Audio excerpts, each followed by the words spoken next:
Good morning, students. Today I am discussing a poem of class 12 syllabus West Bengal Board, The Poetry of Earth. First, the students you need to understand the use of the word, or rather the meaning of the word poetry in the very title of the poem. The word poetry here suggests music. Each season of nature has its own melody and beauty. Keats appreciates that music or melody of nature or earth, and the theme of the poem is the music of the earth. The original title of the poem was On the Grasshopper and the Cricket, and you should also understand that the poem is written in a sonnet format, Petrarchan or Italian sonnet form. 8 and 6 lines are respectively called octave or octet or sestet. The first 8 lines of the octave celebrates the song of the grasshopper, and the sestet celebrates, or the last 6 lines celebrate, the song of the cricket. The grasshopper seems to be the singer of summer, and the cricket the musician of winter. The different melodies of nature or earth consist of the sound of insects, animals, chirping of birds, be it anything. Keats, in this poem, has appreciated or admired this natural music of earth, which he asserts that it never stops or ceases. It is a continuous flow of music of earth.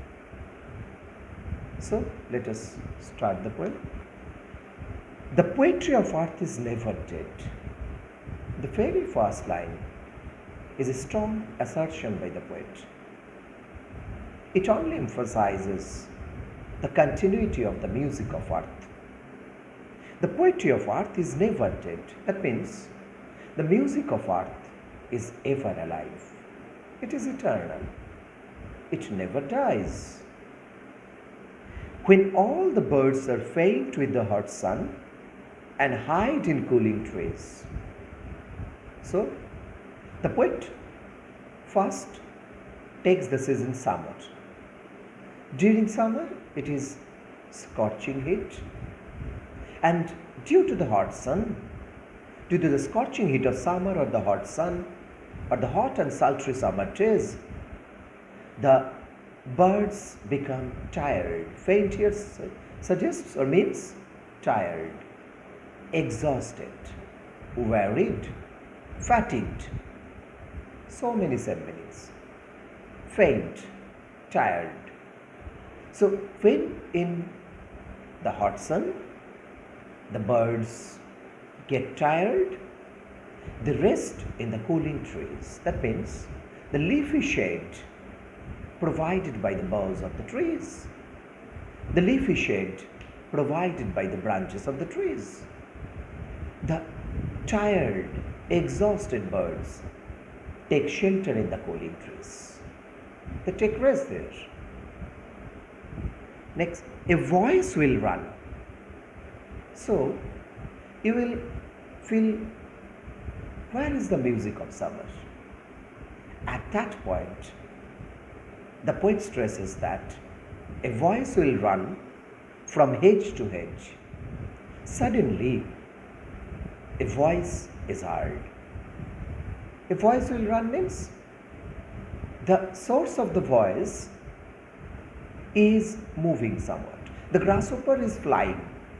It is flying from hedge to hedge and chirping or singing. So a voice will run. That means a voice is heard. And from hedge to hedge, hedge is bush, bush. About the new mown mead. Mead is meadow, grassland. New mown means freshly cut or freshly trimmed. So in the new mown mead, or the freshly cut or trimmed meadow or field or grassland,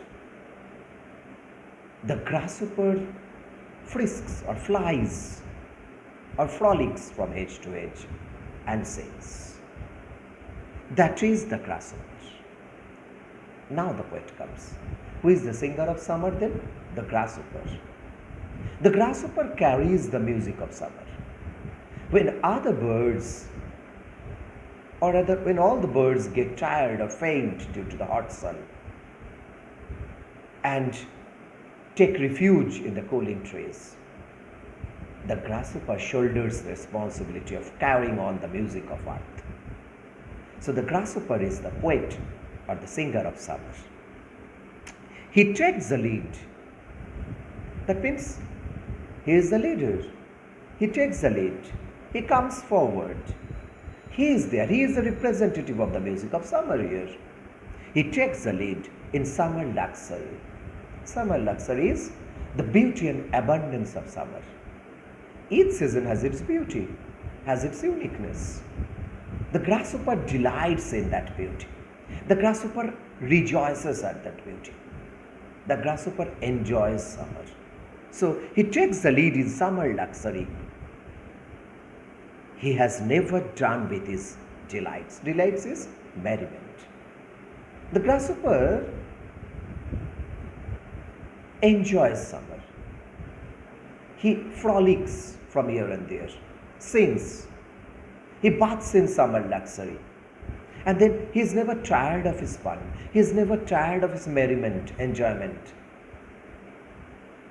For when tired out with fun, ultimately, doing so much fun and frolicking, the grasshopper becomes tired.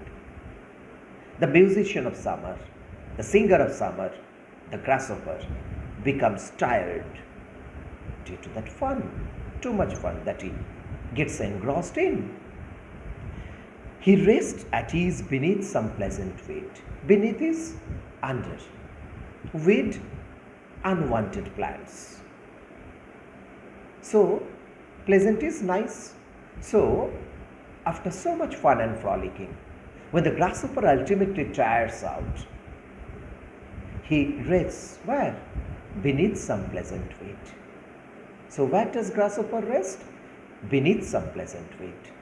So, here we see in the first 8 lines of the octave of the Petrarchan sonnet or Italian sonnet, John Keats, the famous English romantic poet, has concentrated on the grasshopper, the poet of summer, who carries on all the responsibility of being the singer of summer. He carries the music of summer. Next, now the sestet. The poetry of earth is ceasing never. Ceasing is stopping. Again, a strong assertion by the poet.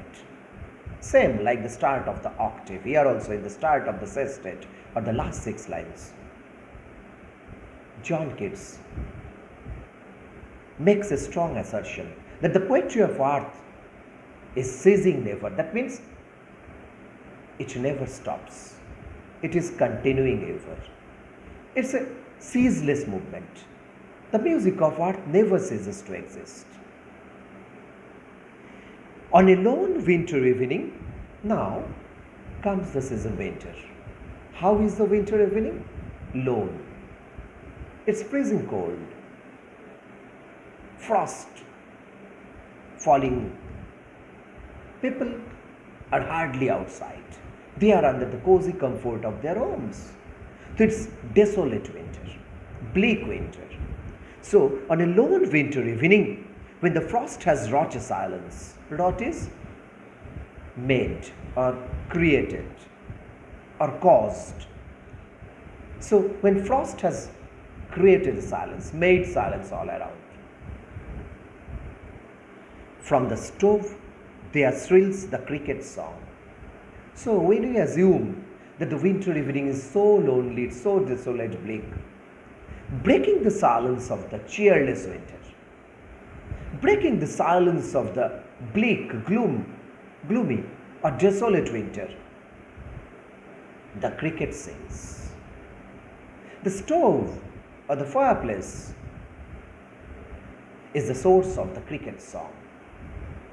And from the stove there are thrills. Thrills. It's a loud sound. Loud, piercing sound. That means the voice of the cricket is shrill. So the shrill voice of the cricket slowly arises from near the stove. It increases the warmth of the house. The people inside the house are enjoying the warmth of the fireplace. And from the fireplace or the stove, the grasshopper issues out. The cricket issues out and makes shrill notes. In warmth increasing ever, the warmth coming from the stove mingles with the warm tone of the cricket song. Next. And seems to one in drowsiness half lost. Drowsy.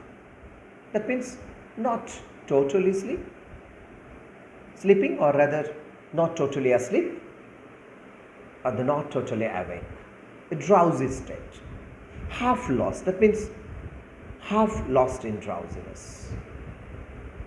Half conscious state. And seems to one means someone. And seems to a person, someone who is half lost in drowsiness, who is in half conscious state. He mistakes what? The grasshoppers among some grassy hills.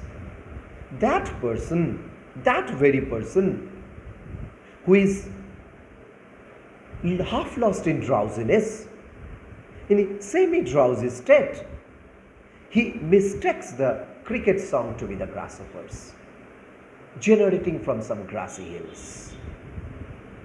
So the poet in the last two lines brought this fact about to suggest the continuity of the music of earth. The person is mistaking. It doesn't matter who the singer is.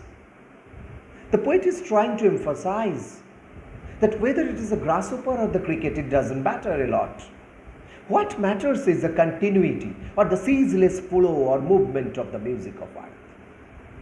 That is what the poet has emphasized in course of his poem. The natural flow of music on the earth is what the poet has appreciated in the poem. That's